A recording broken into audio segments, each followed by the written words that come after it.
उनकी मुखारविंद से स्फुटित हो गया। तो आज उसका पहला काव्य पढ़ेंगे। भक्ता मर प्रणत मौलि मणि प्रभाणा उद्योतकम दलित पाप तमो वितानम सम्यक प्रणम्य जिन पाद युगम युगाला वालंबनम भव जगे पतताम छना। एक बार आप मेरे साथ पढ़िए। भक्ता मर प्रणत मौलि मणि प्रभाणा उद्योतकम दलित पाप तमो वितानम सम्यक प्रणम्य जिन पाद युगम युगाला वालंबनम भव जगे पतताम जनाना। सबको पढ़ने में आया? कोई उच्चारण में कठिनाई लग रही है क्या? तो मेरे से पूछिए। ये प्रवचन नहीं है, क्लास है ना, शिविर।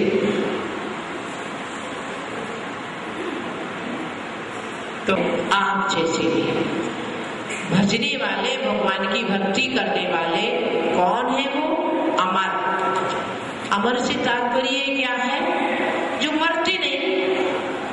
इस संसार में जो जन्म लेते सभी मरते, परंतु देवों की एक अकाल मृत्यु नहीं होती, इस अपेक्षा से देवों को अमर कहा गया। तो अमर से तात्पर्य है देवलोक। प्रणत, नम्रीभूत, झुके हुए, मौली, मुकुट में लगी हुई मणि, मुकुटों की मणि, मणियों के प्रभाणा, कांति को, उद्योतकम, बढ़ाने वाले। तो क्या हो गया पहली लाइन का? कि भक्त अमर, देव जो भक्त हैं वह नम्रीभूत होकर मौली, उनके मुकुट में लगी हुई मणि, प्रभाणा, कांति को, उद्योतकम, बढ़ाने वाले। एक यहाँ कॉमा हो गया, एक सेंटेंस हो गया। फिर आ रहा है दलित पाप तमो विताना। पाप यानी पाप, तम यानी अंधकार, वितानम यानी समूह, दलित यानी नाशक। ये दूसरी बात हो गई। अब तीसरी क्या कह रहे?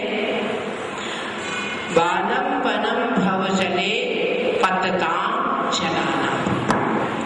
भव जले, संसार समुद्र में, पतताम, गिरे हुए, जनानाम, प्राणियों के, आलंबन, रक्षक,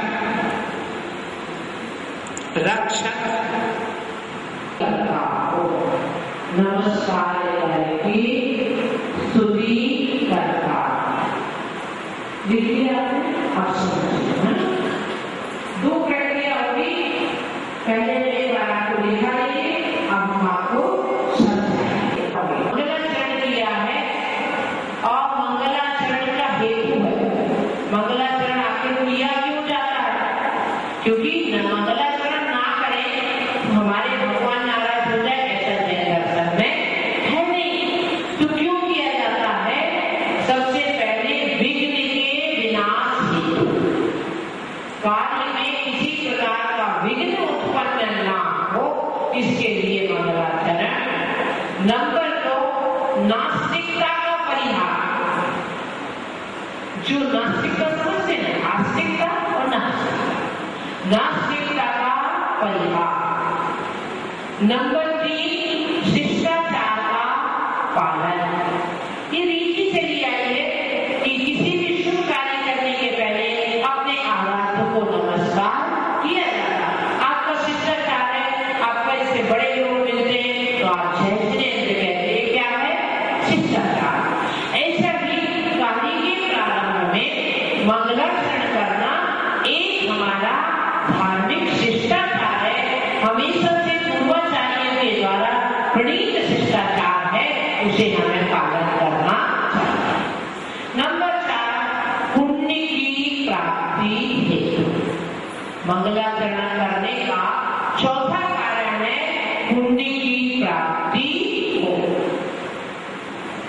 इस प्रकार मानसूत्राचार्य ने अपनी भक्ति भावना को व्यक्त करते समय प्रथम मंगलाचरण ही किया है और उस मंगलाचरण में किसको नमस्कार किया है? आदिनाथ की स्तुति करने के पहले आदिनाथ को नमस्कार किया है, क्योंकि मंगलाचरण भी 3 प्रकार का होता है। आदि में मंगलाचरण, मध्य में मंगलाचरण और अंत में मंगलाचरण। जो आदि में मंगलाचरण होता है वो विद्या लाभ के लिए, विद्या की प्राप्ति। आज आपने जो मंगलाचरण किया कैसे लिए किया है कि मुझे छोटा सा जो स्त्रोत पढ़ रहा हूं उसके बारे में मुझे ज्ञान प्राप्त हो, विद्या की प्राप्ति हो। नंबर मध्य में जो किया जाता है निर्विघ्न कार्य की समाप्ति, निर्विघ्न कार्य पूर्ण हो, किसी प्रकार की बाधा ना आए, इसके लिए क्या किया जाता? मध्य में कोई व्यवधान ना आए तो मध्य में मंगलाचरण किया जाए। अंत में विद्या के फल की प्राप्ति हो। फल क्या है? आप वक्तावरण पढ़ रहे, इसका फल क्या है? आपको भक्ति करना आता है। किसी ग्रंथ को पढ़ रहे तो उसका फल क्या है? आपको संसार से, पापों से भीरुता उत्पन्न हो। इसी प्रकार आप इस स्तोत्र को पढ़ रहे हैं, इस विद्या का फल क्या होगा? आपके अंदर समीची भक्ति का प्रारूप हो जाए। तब यहाँ श्लोक में, पहले श्लोक में काव्य में क्या कह रहे हैं कि आपकी भक्ति करने वाले जो देव हैं, जो नम्री, समझ लीजिए आप इसको, समझो, लिखाऊंगी मैं बात में।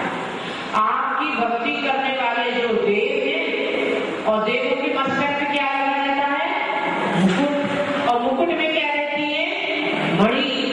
तो आप उन मणियों की प्रभाव को बढ़ाने वाले हैं। कैसे? जब वो आप अपना सिर भगवान के चरणों में रखेंगे तो उससे उनके मुकुट की मणि, क्योंकि मणि का प्रकाश कहाँ पड़ेगा? नाखून पर, और उसका रिफ्लेक्ट कहाँ पड़ेगा? फिर मुकुट पर। मतलब आपके नख भी रत्नों से ज्यादा चमकते।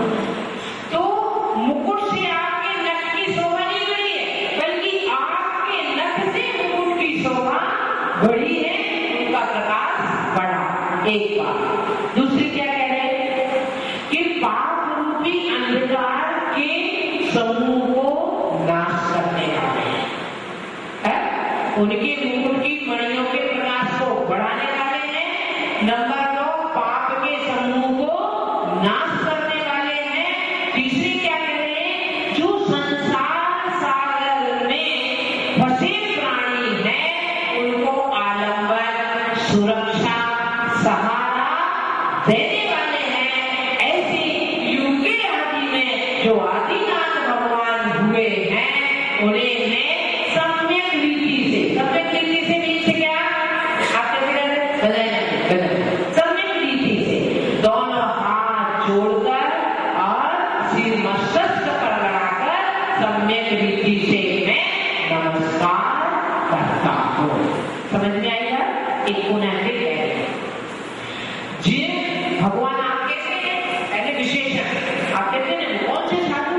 अरे वो जो वहां थे, यहाँ थे, ऐसे थे, पहले बात बताते हैं, फिर कहते वो वाले साधु।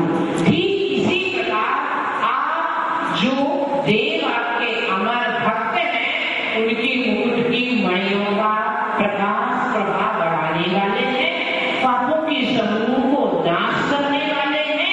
नंबर 3, संसार में जो फंसे हुए हैं उनको निकालने वाले हैं, अवलंबन देने वाले हैं, रक्षक, सुरक्षा देने वाले हैं। जो युग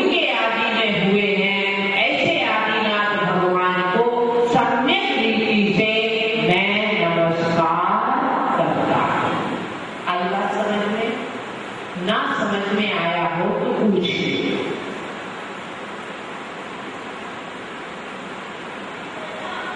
समझ में आ गया? आगे का दूसरा पढ़ा दो है। यहाँ क्या कह रहे हैं? नहीं आए समझने की बात, कोई बात नहीं। हाथ से लिखा है? हाँ जी, हाथ से लिखिए।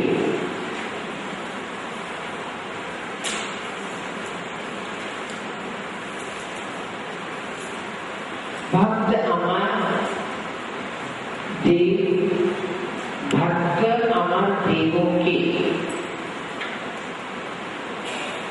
अमर शब्द न लिखे, भक्त देवों के मुकुट की मणि का, मणियों की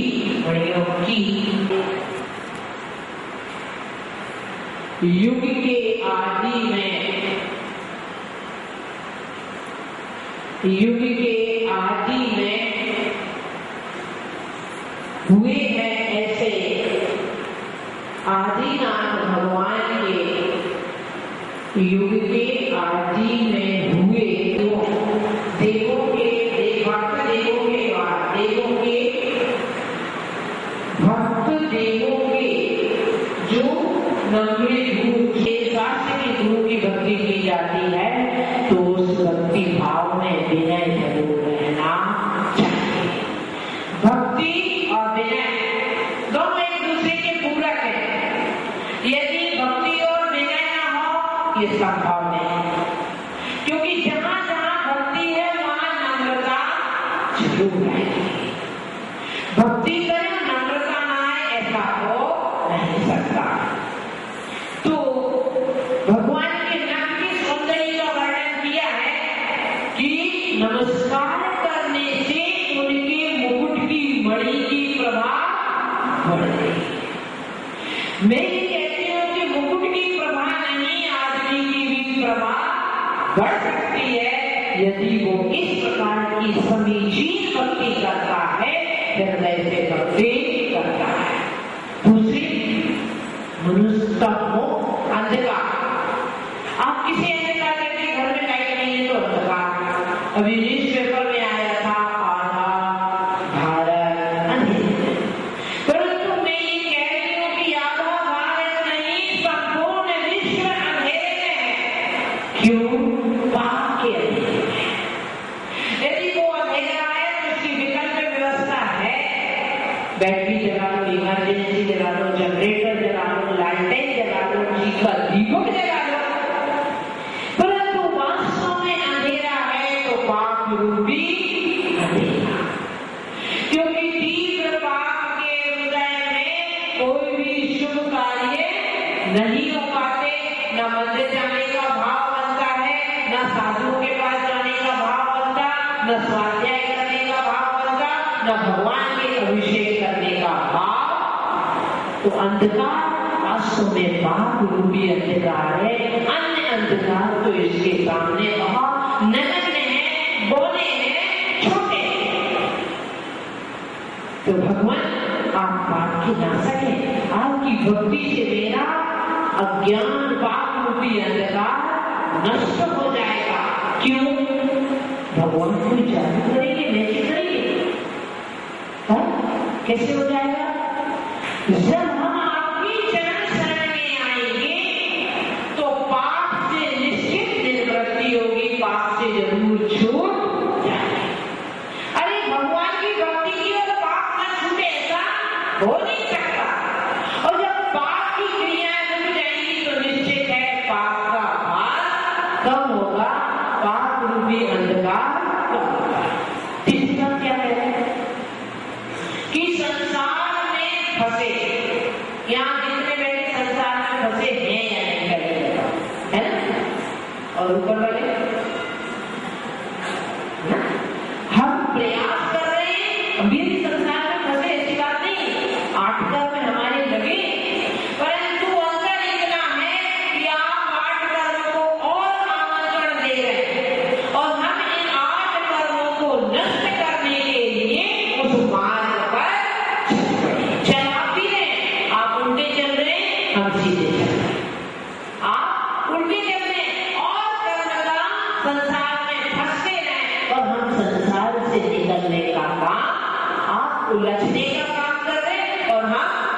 सुलझने का काम कर रहे, इतना ही अंतर है।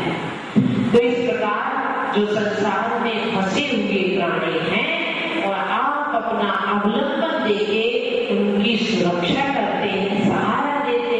क्या सहारा देते? भगवान ये मान करके उठाएंगे क्या? भक्ति ही सहारा है, उसके माध्यम से क्या होता है? संसार से जीव बाहर निकलने का प्रयास करता है, उसे छोड़ने का प्रयास करता है। ऐसे जिनके माध्यम से ये सब होता है, ऐसे आदि प्रभु को जो कब हुए? युग के आदि में। कब हुए आदिनाथ भगवान? और से बात हुए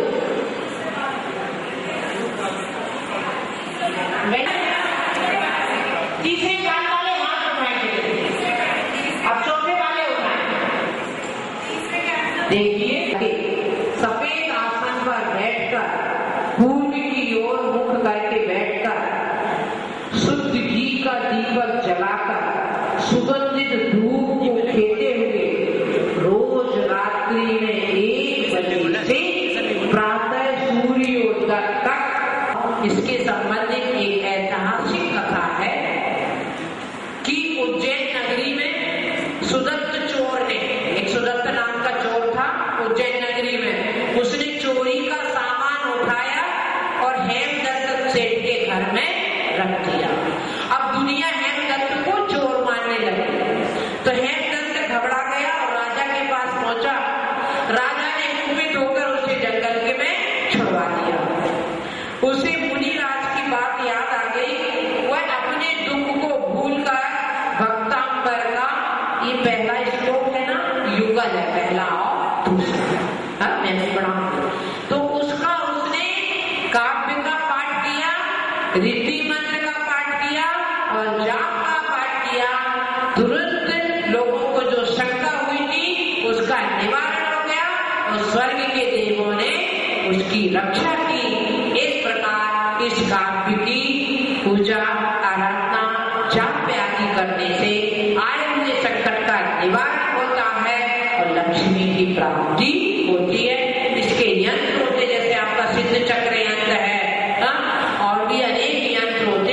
इसी प्रकार भक्तांबर में प्रत्येक काव्य का अलग अलग यंत्र होते हैं। मेरे पास 1-2 यंत्र है देखने के लिए, मेरे पास तीनों पहले माता जी कर दे रहे हैं, तो एक है देखना हो तो आप देख लें। तो ऐसे यंत्र होते हैं, उन यंत्र को सामने विराजमान करके ये क्रिया की जाती है। आज समय कम है क्योंकि अपने को पूर्व क्रिया की थी, अब दूसरे काव्य का दूसरा श्लोक बोलिए। यह संस्तुता सकल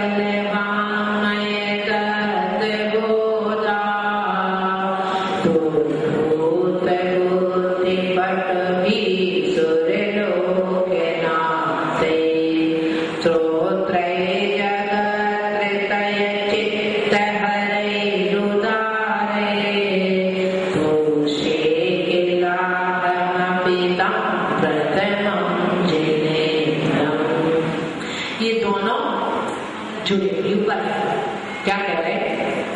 ऋषभदेव यहाँ जो ऋषभदेव भगवान सकल समस्त वांग्मय द्वादशांग के तत्वबोधा यथार्थ ज्ञान से उद्भूत उत्पन्न हुई बुद्धि पटुवी विशिष्ट बुद्धि से चतुर सुरलोक नाथई इंद्रों के द्वारा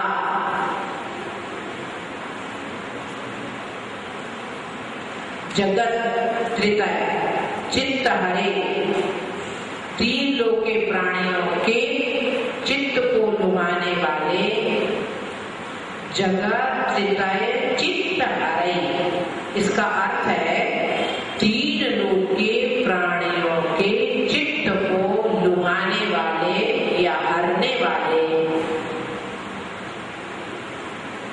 और प्रशंसनीय उदारे प्रशंसनीय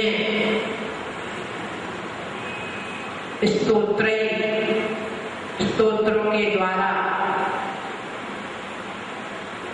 संस्तुतः स्तुत किए गए थे, संस्तुतः स्तुत किए गए थे। तब उन प्रथम जिनेंद्र ऋषभनाथ जिनेंद्र को अहम मैं अपि भी किल निश्चय से स्तुति करूंगा। कल से ऐसा करेंगे, ये संस्कृत लिखने में भी आपको परेशानी होती है तो एक बोर्ड पर शब्दों का अर्थ मंत्र कल से आपको यहाँ लिखा मिलेगा। मैं बोर्ड पे लिख लेती, चिंता मत करना, लिखा मिलेगा। चलिए अब इसके अर्थ को समझें कि भगवान ऋषभदेव की स्तुति की जा रही है। तो जो सकल वांग्मय यानी कि द्वादशांग के जानने वाले हैं, कौन है? यथार्थ ज्ञान से उत्पन्न हुई विशिष्ट बुद्धि से चतुर सुरलोकनाथ देवलोक। कौन से देव? हर देव को द्वादशांग का ज्ञान नहीं होता है। किनको होता नीता जी बताइए? लोकांतिक देव है ना, वो ही बाल ब्रह्मचारी होते हैं, एक भवधारी होते हैं, इसलिए उन्हें ही द्वादशांग का ज्ञान होता है। ऐसे समस्त वांग्मय को यथार्थ ज्ञान से जिनकी उत्पन्न हुई है विशिष्ट बुद्धि, ऐसे चतुर इंद्रों के द्वारा तीन लोक के प्राणियों को चित्त को लुभाने हरने वाले प्रशंसनीय स्तोत्रों के द्वारा जिनकी स्तुति की गई है, उन प्रथम जिनेंद्र आदिनाथ भगवान की मैं भी निश्चय से स्तुति करूंगा। क्या कहना है? सरल शब्दों में कहूंगा, वो देव स्वर्ग के जिन्हें द्वादशांग का ज्ञान है, उस ज्ञान के द्वारा जिनकी बुद्धि विलक्षण हुई है, ऐसे देवों के द्वारा चित्त को लुभाने वाली स्तोत्रों के द्वारा जिनकी भक्ति की गई है, ऐसे आदिनाथ भगवान की मैं भी स्तुति करूंगा। समझ में आएगा है ना? स्तुति करते हुए मानतुंगाचार्य क्या कह रहे हैं कि भगवान स्वर्ग के वो देव जिन्हें द्वादशांग का ज्ञान है, जिन्हें बृहस्पति भी कहा जाता है, ऐसे लौकांतिक देव जो द्वादशांग के ज्ञाता हैं, उन्होंने चतुर बुद्धि से जिन्होंने आपकी स्तुति की है। कैसी स्तुति की है? जो तीन लोगों के चित्त को चुराने वाली, लोगों के मन को आकर्षित करने वाली है। ऐसे अनेक स्तोत्रों से आपकी स्तुति की है। मैं भी अब आपकी स्तुति करूंगा। किनकी? आदिनाथ भगवान की। लिखिए, अर्थ लिखिए। समस्त द्वादशांग के वेत्ता, वेत्ता यानी जानता, सरल शब्दों में लिख लीजिए, समस्त द्वादशांग के ज्ञानी जानकार इंद्रों के द्वारा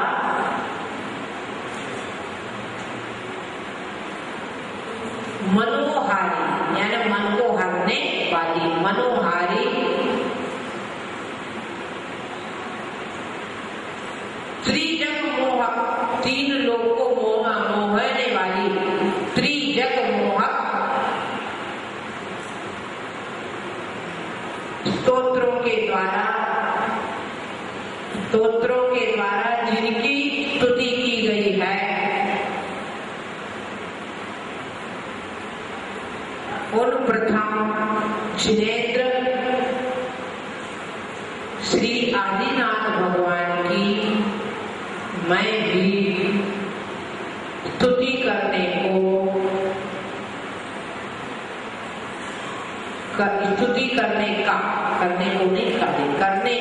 प्रयत्न कर रहा। क्या कह रहे हैं? प्रयत्न कर रहा हूं, निश्चय से स्तुति करूंगा। समझ में आएगा? एक बार हाँ बोलूंगी। देखिए, समस्त द्वादशाम के ज्ञानी वेत्ता जानकार इंद्र ने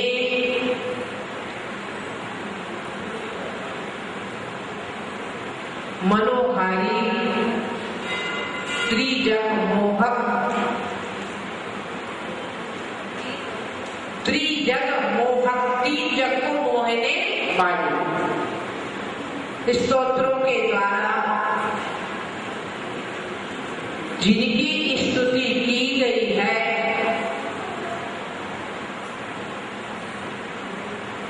उन प्रथम जिनेंद्र श्री आदिनाथ भगवान की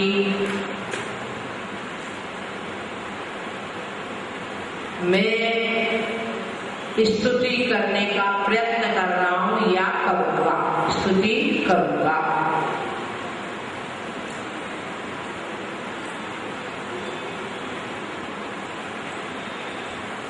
दूसरा जो काव्य है उसका प्रभाव क्या है? दृष्टि दोष परिहार। आंख नेत्र से संबंधित जो रोग होते हैं उनका परिहार, निराकरण होता है।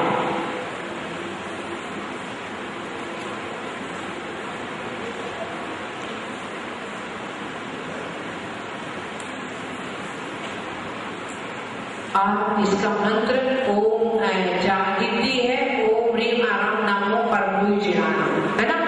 पहले श्लोक की रिद्धि का अर्थ था जिन्हें अवधि ज्ञान प्राप्त है, कोई जिनानम नहीं, नमो कोई जिनानम में जिनको जिन संज्ञा है, ऐसे रिद्धिधारी मुनि महाराज जिन्हें जिन संज्ञा है उन्हें मैं नमस्कार करता हूँ। दूसरे का मंत्र है नमो ओहि जिनानम में, तो जिन्हें अवधि ज्ञान प्राप्त है ऐसे रिद्धिधारी मुनि को मैं नमस्कार करता हूँ। इसमें दृष्टि दोष ने कष्ट निवारक रिद्धि, इस रिद्धि का अर्थ है कष्ट निवारक रिद्धि। अनेक प्रकार की बाधाएं ग्रस्त जीवन में आती हैं और उनके निवारण के लिए आप जिन धर्म को छोड़कर अन्यत्र भागते, है ना। कुछ बातें सारे में समझ नहीं होती। अन्यत्र भागते, कोई कष्ट आ जाने पर यहाँ वहाँ प्रार्थना करते नजर आते हैं, तो इसकी बजाय जिनेंद्र मानतुंगाचार्य की प्रणीत इस भक्ति मार्ग का आपको सहारा लेना चाहिए। तो क्या है इसकी विधि? काले वस्त्र पहनकर, काली माला लेकर, काले आसन पर पूर्व की मुख करके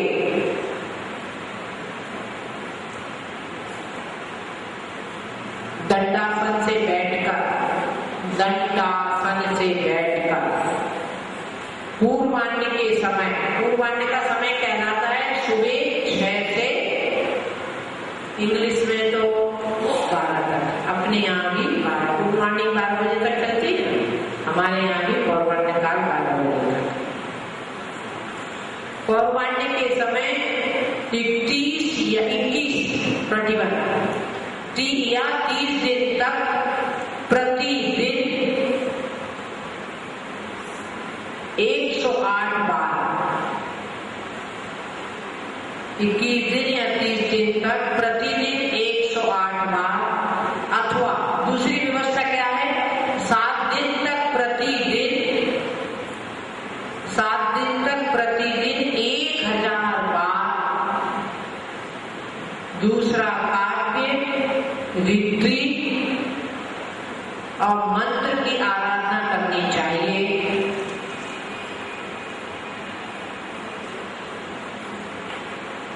आराधना करनी चाहिए एक आसन पूर्वक। और जब तक ये साधना चलती है नमक से होम करना चाहिए।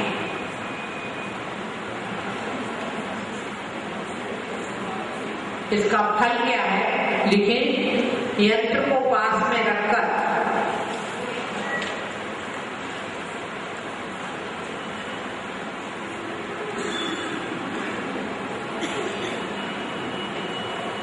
रखने से शत्रु भाव, जिसको किसी को आपके प्रति शत्रु भाव है उसका शमन होता है,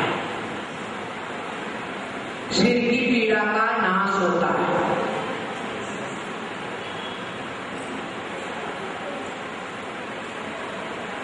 सिर की पीड़ा का नाश होता है।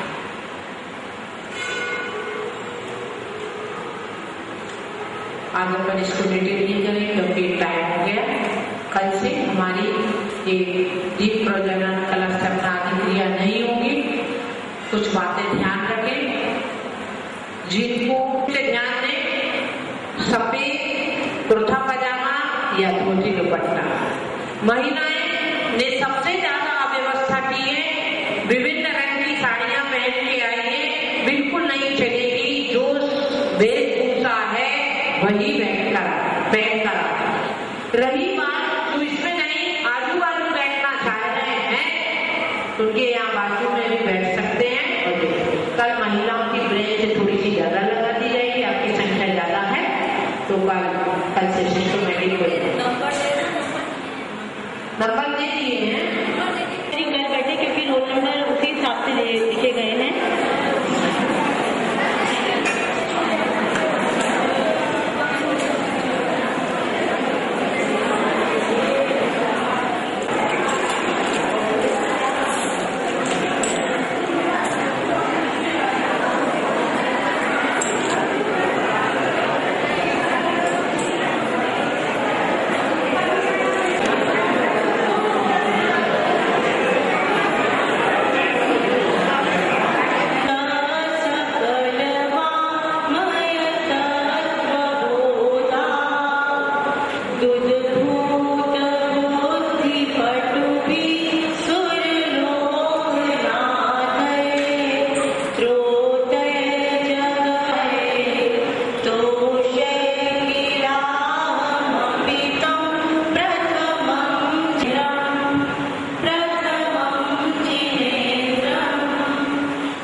अर्चित पूजित हैं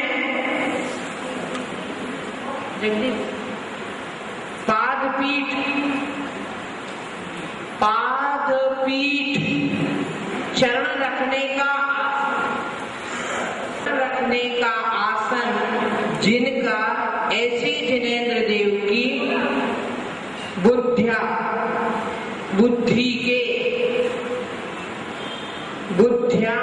बुद्धि के बिना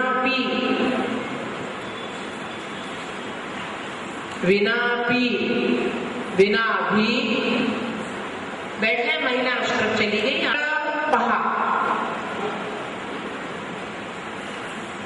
लज्जा रहित भक्तंबर की पुस्तक का सहारा लो तो आपको संस्कृत के शब्द समझ में आए। अहम मैं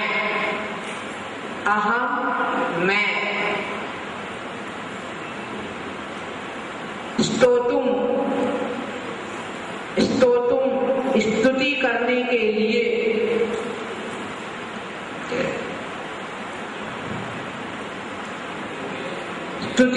करने के लिए समुद्धतमती तैयार हुआ हूँ।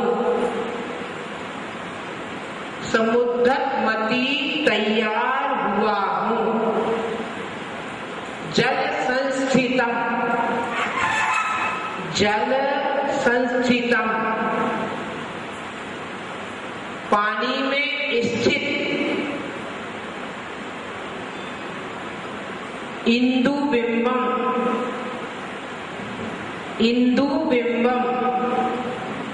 चंद्रमा के प्रतिबिंब को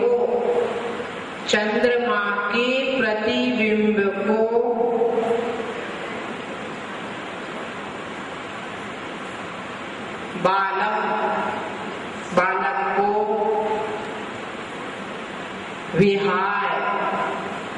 विहाय छोड़कर कहा कौन? जनः मनुष्य सहसा शीघ्र पढ़ने के लिए इच्छा करता है। पुरुष वर्ग लोग पूरे आगे आ जाएं और जो नया रोल नंबर है आपका वो उसे अपना नंबर माने। एक बार आ जाए सब लोग एकदम। कि मानतुंगाचार्य क्या कह रहे हैं कि भगवान जो द्वादश, पंडित जी पंच पर आ जाए, समस्त द्वादशांग के बेटा इंद्र। तो यहाँ प्रश्न उठता है कि देवों में द्वादशांग का ज्ञान किसे होगा? तो स्वधर्म इंद्र को होता नहीं, परंतु जो लोकांतिक देव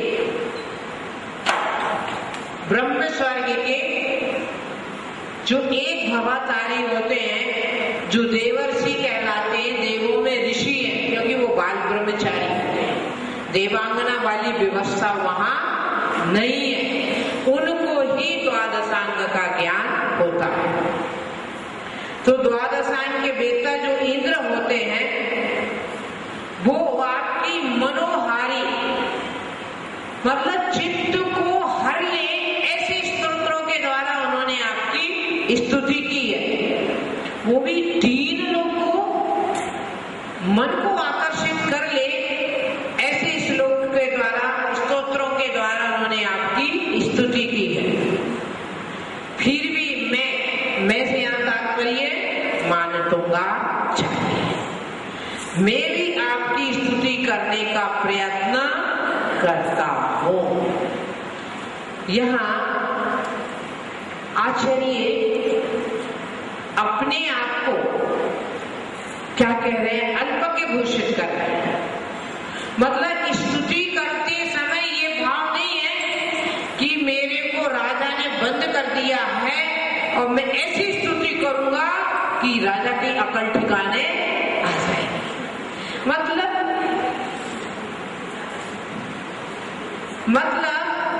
परिणामों में भक्ति भाव है, मात्सरी भाव और प्रतिस्पर्धा का भाव नहीं है।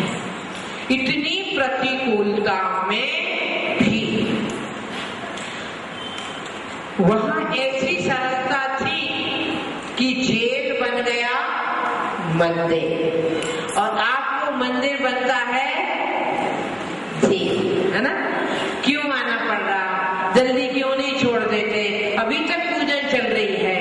तो जहां भक्ति का सागर हिलोरे लेता है, उन्होंने अपनी उस प्रतिकूलता में भी जिनेंद्र भक्ति के भाव से विचलित नहीं हुए और उस जेल को भी मंदिर बना दिया।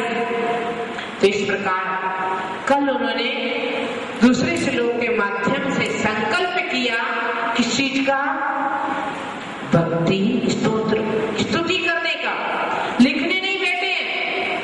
जो कहीं चित्र रहता ना कि भगवान मानतुंगाचार्य बेटी बने वो फिर लिख रहे हैं, नहीं जी, वहां तो स्वाभाविक भक्ति में तन्मय होके प्रति भक्ति है। मैं असमर्थ हूँ, उतना सक्षम नहीं हूँ, वैसे है